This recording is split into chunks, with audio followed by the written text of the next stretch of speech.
The Cross Mansion stood high above the city, its white walls and tall glass windows catching the sunlight like a palace from a distant world. From the outside, it looked perfect. People passing by would slow down, staring at the wide gardens, the marble steps, and the iron gates with golden tips. But inside, the air was different. Staff members whispered in the kitchen. The gardener avoided going near the main entrance. The maids spoke in low voices, sharing stories of what it was like to work under the new lady of the house. Vivian Cross was beautiful, that was true, but her beauty was cold, like winter ice. She spoke little, and when she did, her words felt heavy. She expected everything to be done in a certain way, her way, and anything less was met with silence or a sharp look that made people want to leave. No maid stayed for long. Some lasted only 3 days. The bravest ones stayed a week, maybe 2. But eventually they all left, their faces pale, their hands shaking, and their hearts heavy. It was not that Vivian shouted. She didn't need to. The way she stood, the way she looked at you, made you feel as if you had failed before you even began. The staff agency in the city knew the truth.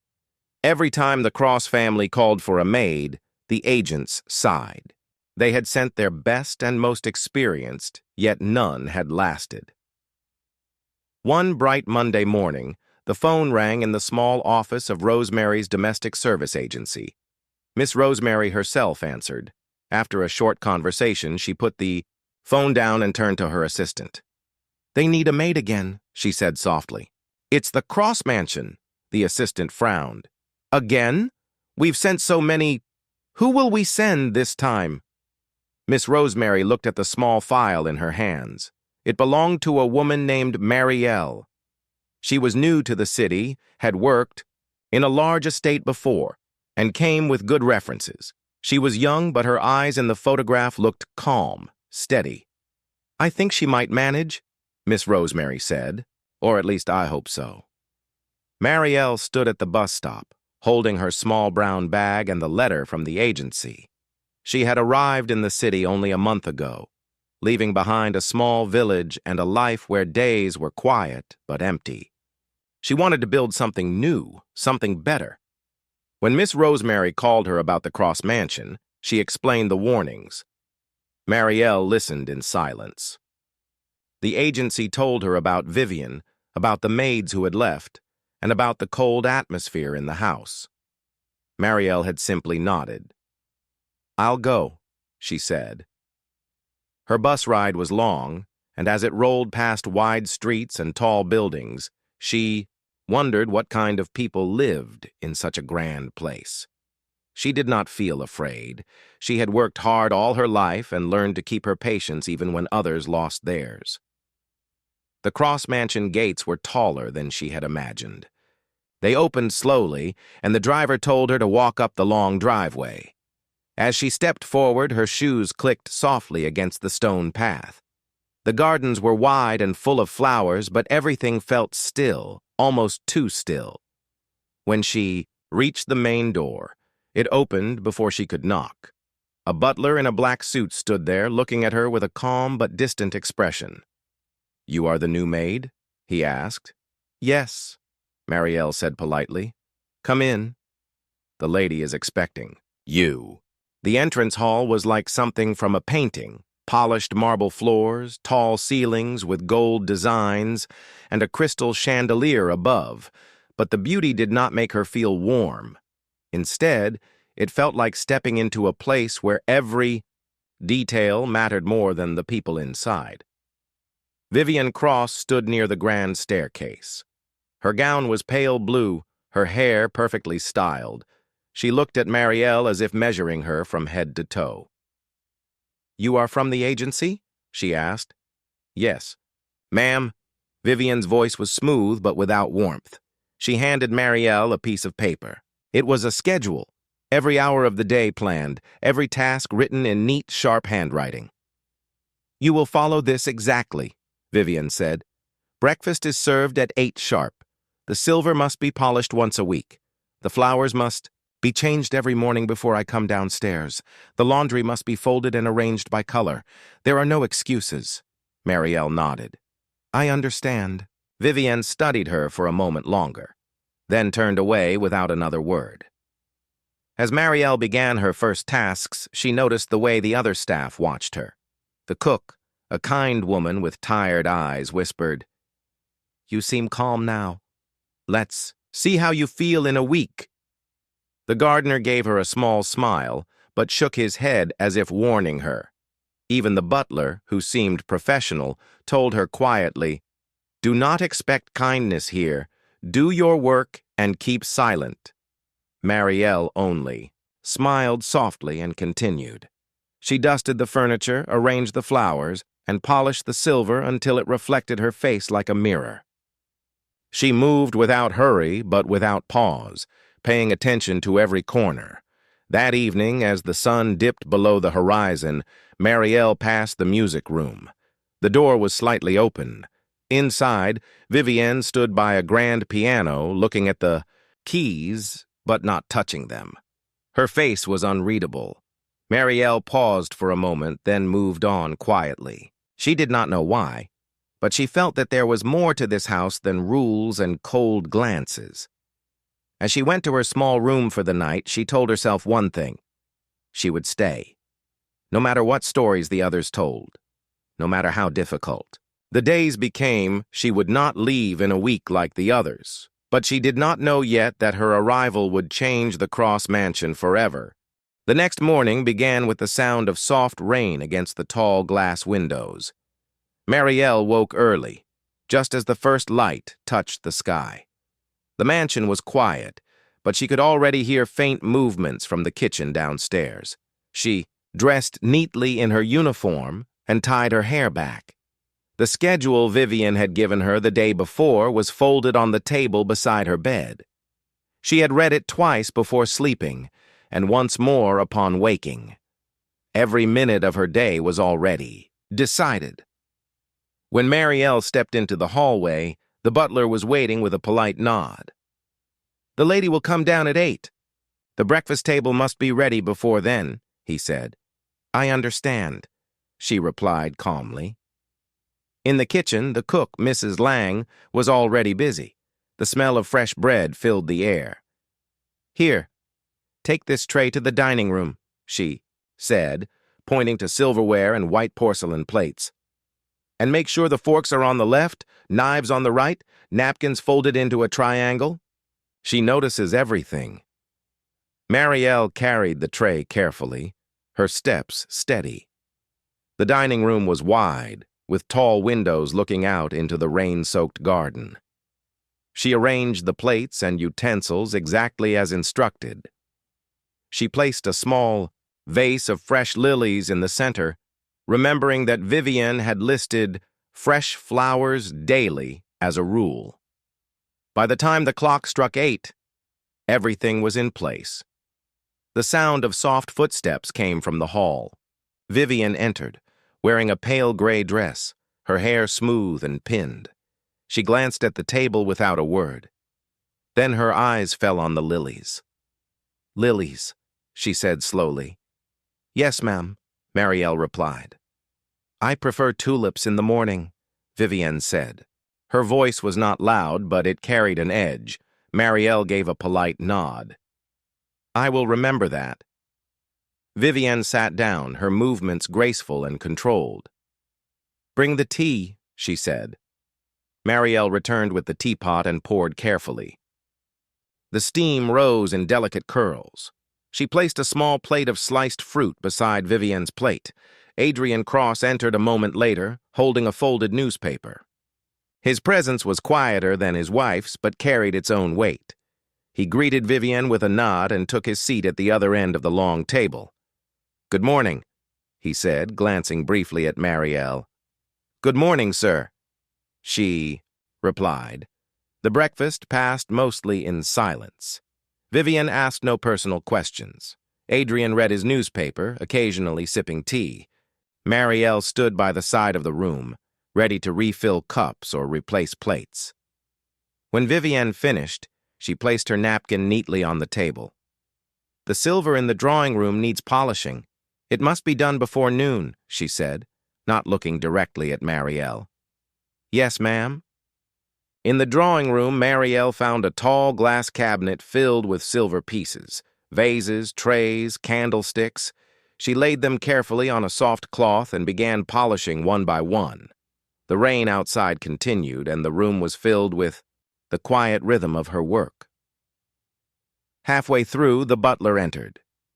The lady has a meeting this afternoon. You must prepare tea and arrange the garden terrace in case her guest wishes to sit outside. But it is raining, Marielle said softly. He gave a small smile. She likes to have options. By late morning, Marielle's hands were slightly sore from the polishing, but the silver shone like mirrors. She returned them to the cabinet in perfect order.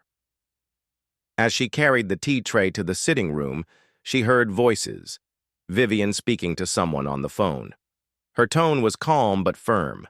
The words were about an event, a guest list, and how things must be flawless. When Marielle entered, Vivian ended the call and turned her gaze toward the tea tray. You have not worked here before, Vivian said. No, ma'am. Then you must learn quickly. This house is not like others. It has a standard that must be kept at all times. I will do my best, Marielle said, meeting her eyes steadily but respectfully. Vivian studied her for a moment longer, then took her tea without comment. The afternoon brought a visitor, Mrs. Talbot, a tall woman in a wide hat. Vivian greeted her with a rare smile, the kind that did not reach her eyes. The two ladies spoke about art galleries, charity events, and upcoming social gatherings. Marielle served them tea on the garden terrace, even though the air was cool from the rain. She placed a blanket on the back of Mrs. Talbot's chair without being asked. The woman gave her a small nod of thanks. When the guest left, Vivian remained on the terrace, staring at the wet roses in the garden. For a moment, she seemed lost in thought. Marielle waited quietly by the door, unsure if she should leave. Do you play the piano? Vivian asked suddenly. Marielle blinked. No, ma'am. Good, Vivian said almost to herself. Then she rose and walked inside.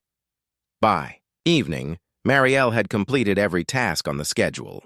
The other staff seemed surprised she had made it through the day without any harsh words from Vivian. In the kitchen, Mrs. Lang handed her a cup of warm tea. First day done, she said. That's more than most manage. Marielle sipped the tea quietly. She notices everything, she said. Yes, Mrs. Lang replied, and she never forgets. If you want to last here, remember every word she says. Later that night, as Marielle walked to her small room, she passed the music room again. The door was slightly open, and inside, Vivian stood by the piano just as she had the day before. Her hand rested on the closed lid, her eyes distant. Marielle felt a strange pull to step inside and speak, but she stayed in the hallway. Some things were better left for the right moment. She closed her door and lay down to rest, knowing that tomorrow would bring another list, another test, and another chance to prove she would not leave like the others. But deep inside, she sensed that there was more behind Vivian's coldness than the staff believed. The next few days passed with quiet routine. Marielle followed the schedule exactly, her hands and mind moving with steady discipline.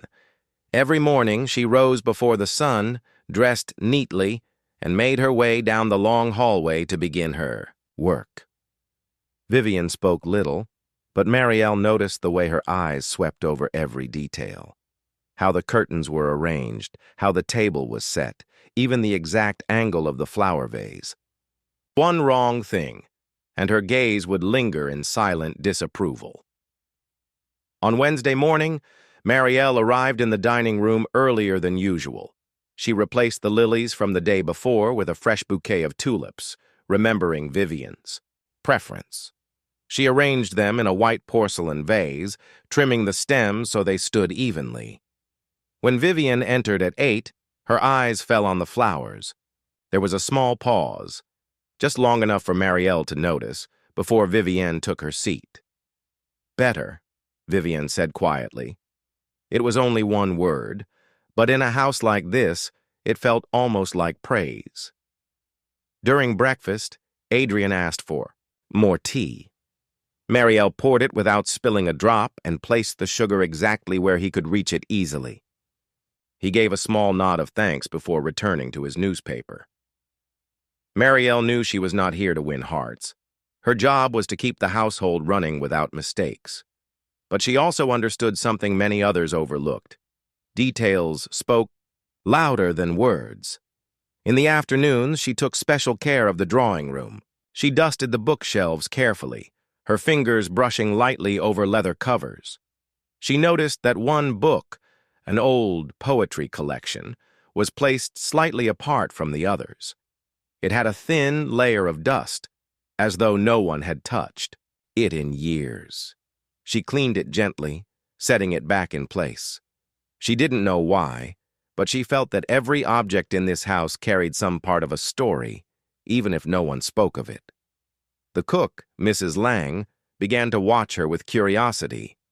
One evening, as Marielle was folding table linens in perfect squares, Mrs. Lang said, "You work like someone who has been here for years." Marielle smiled softly. "It is easier to remember every detail than to make the same mistake twice." "That's why you might last longer than the others," Mrs. Lang replied. One rainy afternoon, Marielle was polishing the silver in the cabinet when Vivienne entered the room. She stood for a moment, watching. "You polished this yesterday," Vivienne said. "Yes, ma'am, but the rain makes the air heavy. It leaves marks on the glass. I thought it best to clean it again," Marielle explained. Vivienne's expression did not change much, but she gave a slow nod. "Continue." She walked away without another word, but Marielle sensed she had passed some small test. That evening, something unusual happened. A delivery arrived for the mansion, a large box of fresh roses. The gardener was away, so the butler asked Marielle to arrange them in the entrance hall before guests arrived the next day. She took her time, placing the roses in a tall crystal vase and adding a few sprigs of green leaves to make the arrangement look full and natural. When she stepped back to look, the color brightened the entire room. The next morning, Vivienne passed by the arrangement and stopped. She touched one of the petals lightly. "These are arranged differently than usual," she said. "Yes, ma'am. I thought the green would bring out the color," Marielle answered. Vivienne didn't respond immediately, but she did not ask her to change it either. That, in itself, felt like approval. The other staff began to talk. The gardener, when he returned, told her in a low voice, "I heard she has not scolded you yet. That is rare." "I am just doing my work," Marielle said simply. "Many before you did the same." "But it was never enough," the gardener replied. "You must be doing something different." One afternoon, as Marielle was dusting the staircase banister, she heard quiet music coming from the music room. She slowed her steps. Someone was playing the piano, soft, almost hesitant notes. Peeking through the slightly open door, she saw Vivienne seated at the piano, her fingers moving gently over the keys. It was not a grand, confident performance, but rather a slow melody that seemed to carry a memory with it. Marielle did not step inside. She simply listened for a moment before continuing her work. She understood that in a house like this, privacy was a form of respect. That night at dinner, Vivienne surprised everyone. She spoke directly to Marielle. "The tulips this morning were well chosen," she said in a calm tone. "Thank you, ma'am," Marielle replied. Adrian glanced between them as though noticing something different. The rest of the staff exchanged quiet looks when Marielle left the room. By the end of the week, Marielle had developed a quiet rhythm with her tasks.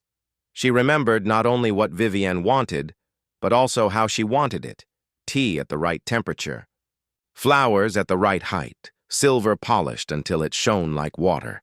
It was still a cold house, but she felt that the air was shifting even if only slightly.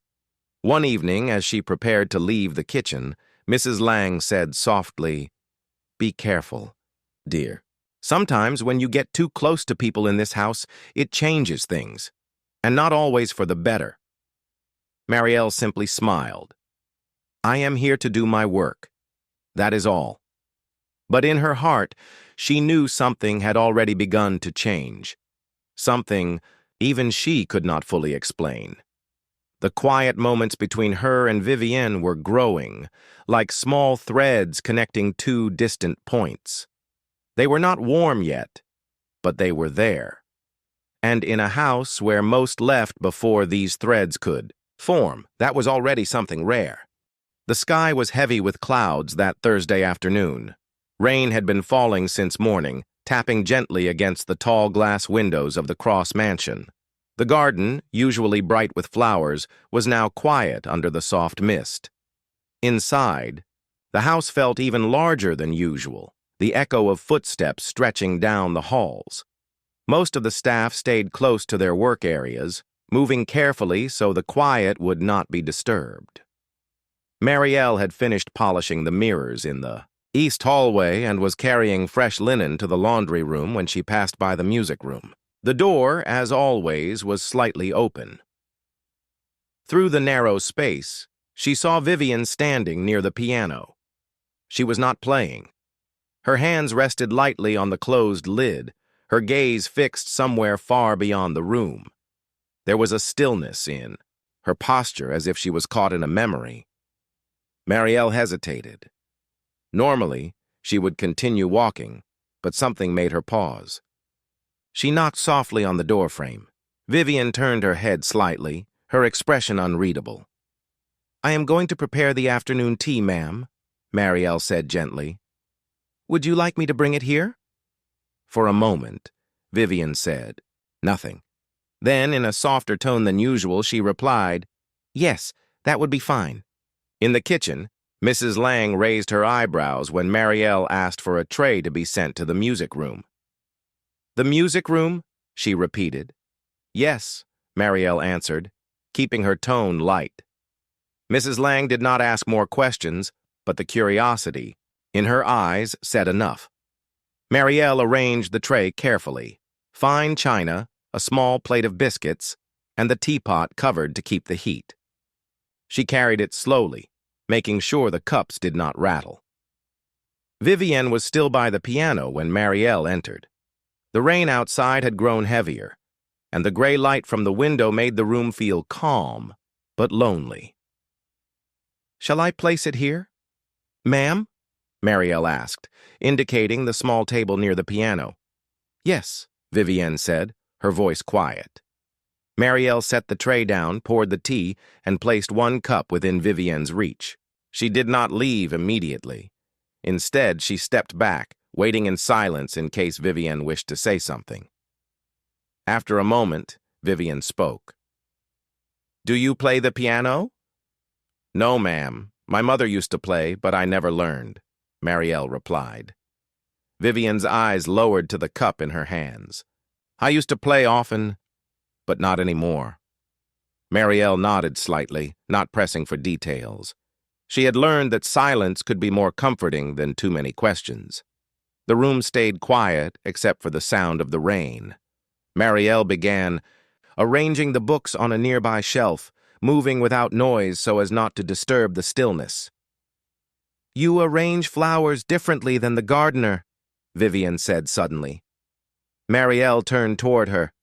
"I like to see a bit of green with the color. It makes the flowers look more alive." There was the faintest trace of a smile on Vivienne's face, so slight that someone could miss it if they weren't looking. "Alive," she repeated softly, as if testing the word. When the tea was finished, Marielle gathered the empty cups and quietly left the room. She did not know it, but Vivienne's eyes followed her to the door. Later that day, during dinner, Vivienne's tone with the staff was calmer than usual. She asked the butler for the wine in a polite voice instead of the clipped instructions she normally gave. The change was small, but everyone noticed. The next morning, as Marielle was dusting the banister, the gardener passed by and said in a low voice, "She seems different today." Marielle only smiled. "Perhaps the rain makes people think more," quietly. The rain continued through the week, and each afternoon Vivian spent more time in the music room. Sometimes Marielle brought tea there without being asked. She never stayed long, but she always made sure the room felt warm, fresh flowers in a small vase, curtains slightly open to let in the gray light, and the fire lit in the corner. One day, as Marielle placed the flowers on the piano, Vivian spoke again. "You listen more than you speak," she said. "I believe it is better to listen first," Marielle replied. Vivian looked at her for a moment, then gave a small nod. "Most people in this house talk too much." That evening, Marielle sat in the kitchen with Mrs. Lang, folding napkins. The cook finally spoke what had been on her mind. "You are the first maid I have seen who can stay in the same room as her for more than a few minutes without coming out pale as paper." "I think she is not as cold as people think," Marielle said quietly. "She just does not let people see her easily." Mrs. Lang shook her head with a half-smile. "Maybe, or maybe you are just different." The next afternoon, as the rain eased for a short while, Vivian came to the dining room where Marielle was setting the table. "The tulips in the drawing room are starting to fade," Vivian said. "I will replace them after lunch," Marielle replied. Vivian paused as if considering something. "Add the green leaves again. It looked better." It was not quite praise, but it was more than an order. It was an acknowledgement. By the end of the week, Marielle felt that a small door had opened. Not fully, but enough for a sliver of light to come through.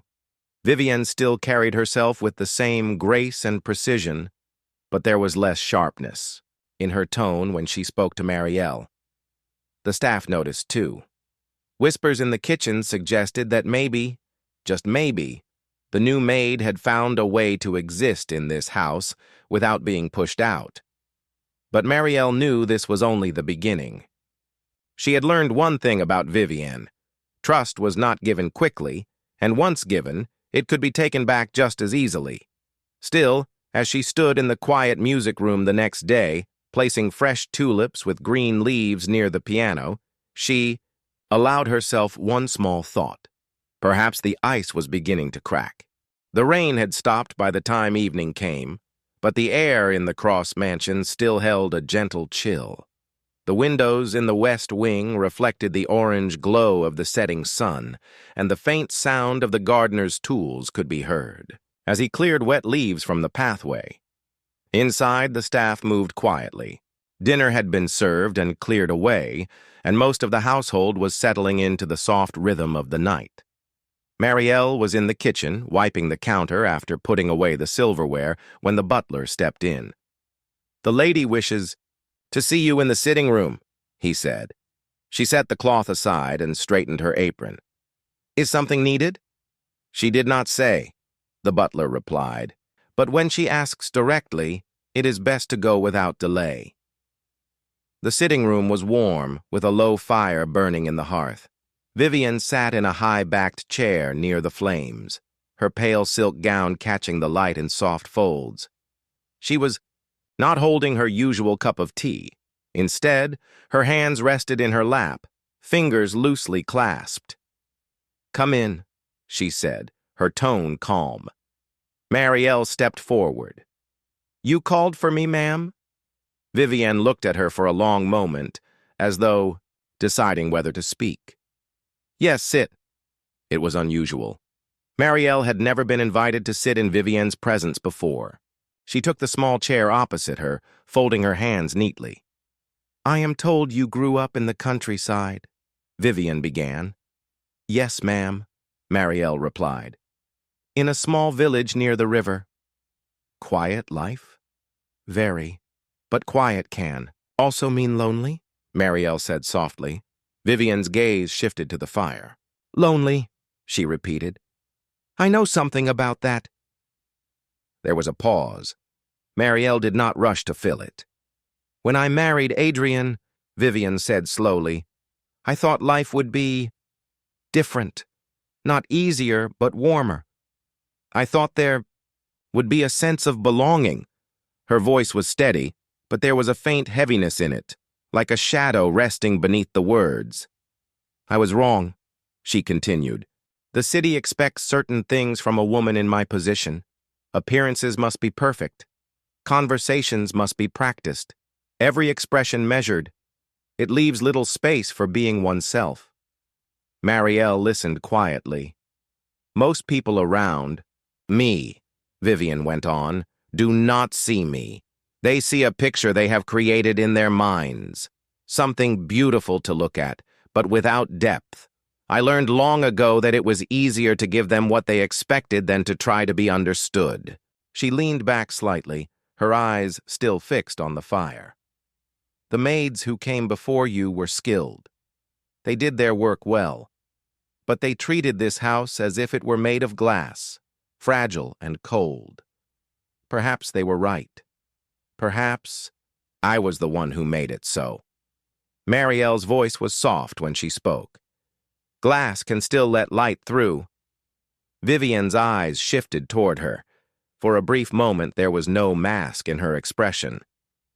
You say little, but when you do, you choose your words carefully. That is rare.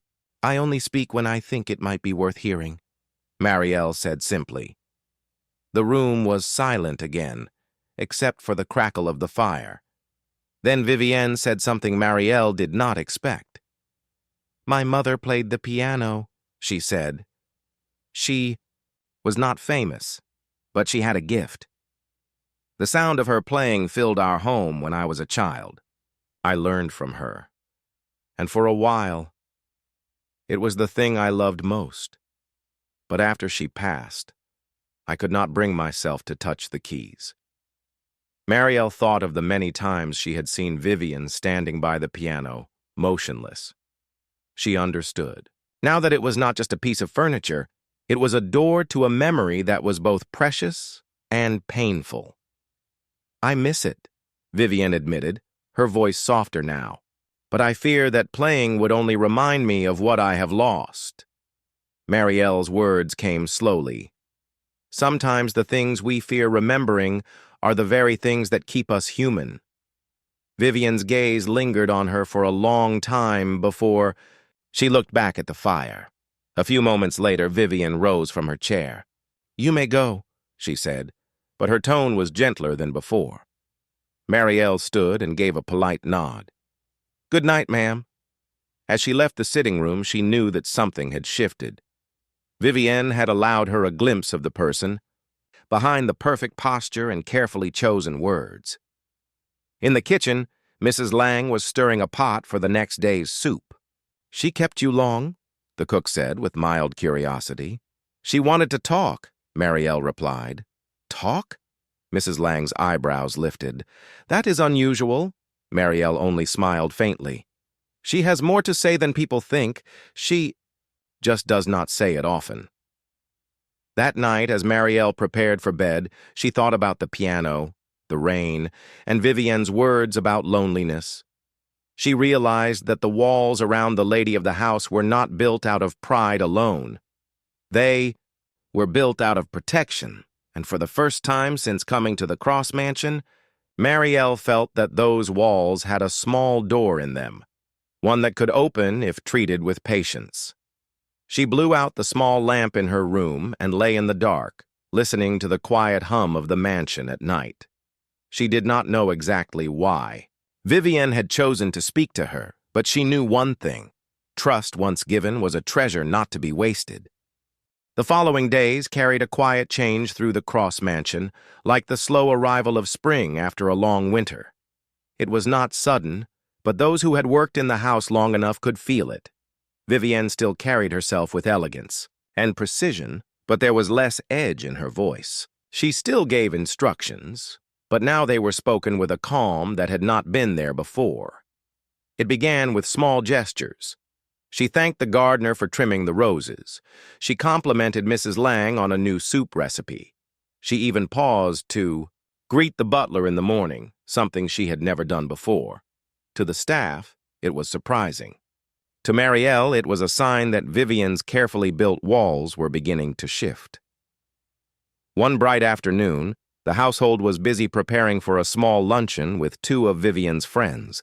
Normally, such events were tense for the staff. Every detail had to be perfect, and any mistake could bring a wave of silent disapproval. But this time, Vivian seemed different. She walked through the dining room as the table was being set, her eyes scanning the polished silver and neatly arranged plates. "The tulips look fresh," she said to Marielle. "They arrived this morning," Marielle replied. "I added green leaves, as you liked before." Vivian gave a small nod. "Good." It was not much, but the tone was lighter than in past events. During the luncheon, Marielle moved quietly between the guests, serving tea and small plates. She noticed how Vivian spoke to her friends. Her voice was softer. Her smile, though still controlled, seemed more genuine. When one guest complimented the flowers, Vivian said, "Marielle arranged them. She has an eye for such things." The words were simple, but for the staff, it was unusual to hear Vivian credit anyone so openly. Later that afternoon, after the guests had left, Adrian entered the sitting room where Vivian was reading. He set his newspaper aside and said, "You seem lighter lately." Vivian looked up, a hint of surprise in her eyes. "Do I?" "Yes," Adrian said, a faint smile on his face. "The staff has noticed too." Vivian gave a small, almost shy shrug. "Perhaps I have been too distant." Adrian's gaze was steady. "Perhaps. But I think someone in this house has reminded you that people can be more than just their duties." Vivian did not reply, but her eyes flickered toward the door, as if she knew exactly who he meant. Marielle, meanwhile, continued with her work as always. She did not try to take advantage of Vivian's softer mood, nor did she expect any special treatment. She simply worked with the same quiet care that had carried her through her first weeks. But now, when she brought Vivian her tea, there was often a brief exchange. A question about the garden, a comment on the weather, or even a memory from Vivian's past. One morning, as Marielle was dusting the bookshelves in the library, Vivian entered and watched for a moment. "You do not rush," Vivian observed. "Dust returns if you rush," Marielle said with a small smile. Vivian's lips curved slightly. "True. Many forget that." They spoke a little longer that morning, about books, about music, about the difference between tulips and lilies. For the first time, Marielle saw Vivian's eyes brighten, not with the practiced charm she used for guests, but with genuine interest. The change in Vivian's behavior began to affect the rest of the staff. The gardener, who once avoided the main halls, now greeted her without hesitation. Mrs. Lang hummed while she cooked, the tension in her shoulders easing. Even the butler, usually reserved, seemed more at ease in his work. It was as if the mansion itself had taken a deeper breath. One evening, as the sun set in streaks of pink and gold, Marielle carried a fresh vase of tulips into the music room. She placed them on the piano, stepping back to check their balance. "You have a talent for creating calm," Vivian's voice came from behind her. Marielle turned. "I only try to make the house feel more alive." Vivian's gaze rested on her for a long moment. "You do more than that." It was not a compliment given lightly, and Marielle felt the weight of it. That night, as Marielle passed the open sitting room door, she heard Adrian speaking to Vivian again. "She has stayed longer than anyone else," he said. "Yes," Vivian replied. "And she has not only stayed, she has changed something here." Adrian's voice carried quiet amusement. "Or perhaps she has changed you." Vivian did not answer right away. "Perhaps," she said at last. By the end of the week, the Cross Mansion felt different. It was still a place of order and elegance, but it no longer felt so cold. Laughter was rare, but there were now moments of warmth, small but noticeable. Marielle never announced herself as the reason for this change, and she never would. She believed that the best work was done quietly without seeking attention, but as she walked through the halls that evening, the scent of fresh tulips following her, she could not ignore the truth. This house was no longer the same as the one she had first entered, and neither was Vivian Cross. Morning light streamed through the tall windows of the Cross mansion, casting golden patterns on the polished floors. Marielle moved with her usual quiet steps, carrying a tray of tea toward the balcony. The air outside was fresh, filled with the faint scent of tulips from the garden below. Vivienne was already seated at the small table by the railing, a silk robe draped over her shoulders. She looked out over the garden as if she were seeing it for the first time in months. "You are early today?" Vivienne said softly as Marielle placed the tray before her. "I wanted to bring your tea before it cooled," Marielle replied. "The morning is especially bright today." Vivienne glanced at her, then at the garden again. "It is peaceful." For a while they sat in silence, the kind of silence that was not heavy but comfortable. The sound of distant birdsong filled the space between them. Over the past weeks, Vivienne's transformation had settled into something natural. She still carried herself with the same elegance, but the sharp edges were gone. The staff now greeted her without fear, and she returned their greetings. Meals were shared in a calmer atmosphere. Even Adrian seemed to linger at home more often, no longer escaping to his office quite so quickly. Marielle had not tried to change anyone. She had only done her work with care and respect, but somehow that had been enough to shift the rhythm of the entire house.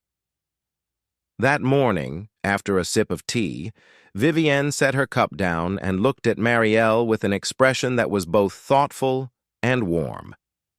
"You have been here for months now," Vivienne said. "Do you know how rare that is?" "I have heard the stories," Marielle said with a small smile. "But I never thought about leaving." Vivienne's gaze lingered. "You never gave me a reason to send you away. More than that, you reminded me of something I had forgotten." Marielle tilted her head slightly. "And what is that?" "That people can be kind without expecting anything in return," Vivienne said quietly. A gentle breeze moved through the balcony, lifting the edge of the tablecloth. Marielle did not reply at once, sensing that Vivienne was speaking from a place she rarely shared. "Most people see this house," Vivienne continued, "and imagine a perfect life. But it can be very lonely when everything is always expected to be flawless. I became too focused on perfection, and I pushed people away without meaning to." Marielle listened without judgment, just as she had done before in the music room. "You didn't push me away," Marielle said simply. Vivienne gave a small, genuine smile, the kind that reached her eyes. "No, you stayed." Later that day, Vivienne called the staff together in the main hall. It was not for inspection or orders, but for something entirely different. "I want to thank all of you," Vivienne began. Her voice was clear but softer than it had ever been in such a gathering. "This house has always been beautiful, but lately it feels alive. That is because of the people who care for it." The staff exchanged surprised glances. Compliments from Vivienne were rare, especially in front of everyone. She turned slightly toward Marielle. "Some of you may know that no maid has lasted long here, but Marielle has, and she has done more than her duties. She has reminded me of the value of patience and kindness. For that, I am grateful." Marielle felt warmth in her chest, but she lowered her gaze humbly, not seeking the attention. The rest of the day passed in a brighter mood. The gardener whistled while tending the roses. Mrs. Lang prepared an extra dessert for dinner. Even Adrian seemed to be in better spirits when he returned that evening, remarking that the house felt more like a home than ever before. After dinner, Adrian and Vivian sat together in the sitting room. He watched her for a moment before saying, "I think you've surprised yourself." "Perhaps," Vivian admitted. "But I am glad for it." "And Marielle?" he asked. Vivian's expression softened. "She will stay as long as she wishes. She belongs here now." A week later, Vivian asked Marielle to join her for tea in the garden, a rare invitation for any staff member. The tulips were in full bloom, their colors bright against the green leaves. "Do you know what the tulips remind me of?" Vivian asked. Marielle shook her head. "They remind me of resilience," Vivian said. "They bloom again each year, no matter how cold the winter was." Marielle smiled. "Then perhaps the house is like a garden, too. It just needed a little care to bloom again." Vivian looked at her for a long moment, then nodded. "Yes, and you gave it that care." As the sun dipped low, casting a warm glow over the garden, Vivian stood and placed a hand lightly on Marielle's shoulder, a gesture of trust and affection that she would not have given months ago. "I hope you are planning to stay a long time," Vivian said. Marielle's smile deepened. "I think I will." From that day forward, the Cross Mansion carried a new kind of life. It was still grand, still elegant, but it was no longer a place of tension. The air was lighter, the people warmer, and at the center of it all was Marielle, not because she demanded attention, but because she had quietly done the impossible. She had turned a house into a home, and she had no plans of leaving.